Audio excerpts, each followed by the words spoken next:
Bom dia, turma. Tudo bem? Estamos nós aqui de volta com as nossas aulinhas de história. Hoje nós vamos dar uma viajada aí pelo continente americano. Vamos descobrir aí, lá no início, quando o europeu chegou, quem é que morava nessas terras. Será que era muita gente? Como é que eram essas cidades? Já era desenvolvida, não era desenvolvida? Enfim, é isso que nós vamos discutir hoje. E galera, primeira coisa que a gente tem que entender é como que esse europeu chegou aqui. O europeu chegou aqui porque lá, final do século XV, início do século XVI, as grandes navegações, foi um movimento liderado por Portugal, seguido pela Espanha, tinha o objetivo de encontrar uma rota comercial para o Oriente. Participar do comércio do Oriente na época que eram as especiarias, que tinham os temperos, artigos de luxo, etc. Dava muito dinheiro. E aí Portugal é o primeiro a descobrir esse caminho, contornando o continente africano, e isso despertou a cobiça da Espanha, que resolveu apostar no plano de Colombo. O plano de Colombo, para a época, era um plano maluco. Muita gente não acreditava, porque ele dizia que ia para o Ocidente para chegar no Oriente. Que na verdade a gente sabe é que Colombo já sabia que a Terra era redonda. Um navegador de amplo conhecimento, sabia das correntes marítimas que contornavam a Terra. E aí o que acontece? Colombo então consegue o apoio dos reis de Isabel e Castela e ele parte rumo ao Oriente. Só que no caminho de Colombo aparecem novas terras.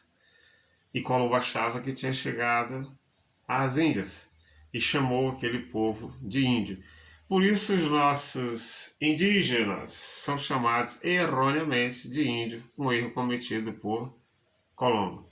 Quem mais tarde vai corrigir o erro de Colombo é Américo Vespucci. Ele vai descobrir, Colombo não descobriu as Índias, Colombo não chegou ao Oriente, Colombo descobriu um novo continente. E aí o continente foi batizado de América em homenagem ao Américo Vespucci. Pois bem, mas quando Colombo chegou aqui em 1492, como é que era isso aqui? Historiadores dizem que aqui tinha 57 milhões e 300 mil habitantes. Muita gente. Eram todos iguais? Não. Nem na aparência, nem no modo de falar, nem na cultura, de forma alguma. Cada povo com seus hábitos, seus costumes e com aparências diferentes. Pois bem, então os astecas chegaram ali no Vale do México em 1325 e lá eles ergueram uma cidade, Tenochtitlan. Essa cidade ela vai se expandir um pouco e vai se tornar a capital de todo o Império Azteca. Esse Império Azteca, gente, ele nunca foi uma unanimidade. Muitos povos dominados à força pertenciam ao Império, mas viam o Império como inimigo. E isso vai ser de grande valia para o europeu quando chegar, que ele vai estudar esse povo primeiro. Ele vai estudar o povo da América e vai descobrir quem são os inimigos do imperador azteca. E ele se alia a esses inimigos e vai facilitar o domínio do Império Azteca. Mas antes de falar da queda do Império Azteca, a gente vai falar como é que eles eram então. Pois muito bem. Existiam cidades que pagavam impostos, tá? E eram administrados por astecas. Mas tinha cidades que pagavam imposto e tinha uma relativa autonomia. E outras cidades só pagavam imposto com o uso da força. Esses aí é que vão se tornar inimigos do Império Azteca. Pois bem, galera, a cidade de Tenochtitlan, lá no século XVI, ela tinha em torno de 200 mil habitantes. Historiadores dizem que 10 vezes mais do que a principal capital da Europa na época, que era a capital da Inglaterra, que era a cidade de Londres, né? Pois bem, para a gente ter uma ideia do tamanho que era o Império. Tá, esse Império, antes da gente falar da invasão deles, como é que era isso aí, professor? Bom, eles eram uma cidade bem desenvolvida, ruas planejadas, que eram cortadas por canais e rios, que circulavam embarcações carregando todo tipo de mercadoria, um comércio bem ativo. Tinham com uma feira, um comércio central que era extremamente movimentado, templos religiosos bem grandes e bonitos, enfim, cidades bem desenvolvidas, que deixa a gente pensando, se esse povo não tivesse sido destruído, será como seria a América? Provavelmente seríamos mais desenvolvidos do que muitas cidades da Europa, com certeza. Não é isso, gente? Os astecas, com relação à saúde deles e o esporte, eles ligavam uma coisa a outra. Eles sabiam que a saúde, para se ter uma boa saúde, era fundamental a prática do esporte.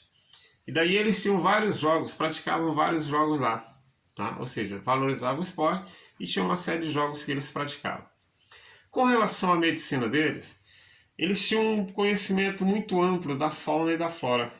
E era exatamente da natureza que eles retiravam os remédios para curar as doenças. Mas tinham algumas doenças que eles atribuíam aos deuses. E essas doenças que eram atribuídas aos deuses, a cura delas se dava à base de adivinhações e orações. Certo? Pois bem, mas aí em 1521, como eu falei para vocês, aliados aos povos aqui da América que não viam os astecas como bons olhos, se aliaram aos europeus, e em 1521 o Império Azteca chegava ao seu final, lamentavelmente. Ok? Bora falar um pouquinho agora sobre os maias, ok, gente? Pois bem, os maias, o berço da civilização maia é a Guatemala, as montanhas da Guatemala. Depois eles se deslocaram pela floresta e ocuparam quase toda a Guatemala, terras que hoje compreendem o México, Belize, El Salvador, Honduras, enfim, aquela região ali.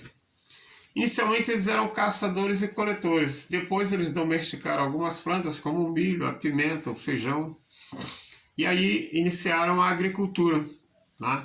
Mas a base da alimentação deles era o milho. Era do milho que eles tiravam quase todos os seus alimentos, né? E hoje nós também temos o milho como não a base da nossa alimentação, mas hoje nós consumimos no nosso dia a dia alguma coisa derivada do milho. Quem não gosta de um cuscuz de milho, de um bolo de milho e outras coisas que são derivadas do milho? Até o óleo, nós temos hoje o óleo do milho, né? E como é que era esse povo? Eles não eram um império, não formaram um império. Eles formaram cidades e estados. Ou seja, cada cidade tinha seu próprio governante. Então eles eram unidos entre si, não por um governo central. Não, cada cidade tinha seu próprio governante. Mas o que unia eles como um povo era o Deus, eles amavam o único Deus, né? Os deuses, que eles eram politeístas, né? Falavam a mesma língua, tinham os mesmos costumes, ou seja, eles eram unidos pela cultura. Tá certo, gente? Então aqui a gente encerra a nossa aulinha de hoje e na próxima terça-feira nós vamos falar sobre os astecas, sobre os incas e os índios aqui da América do Sul, especificamente o Brasil, ok? Um bom dia e um abraço para todo mundo. Daqui a pouco eu mando a tarefa para vocês. Valeu, tchau, tchau.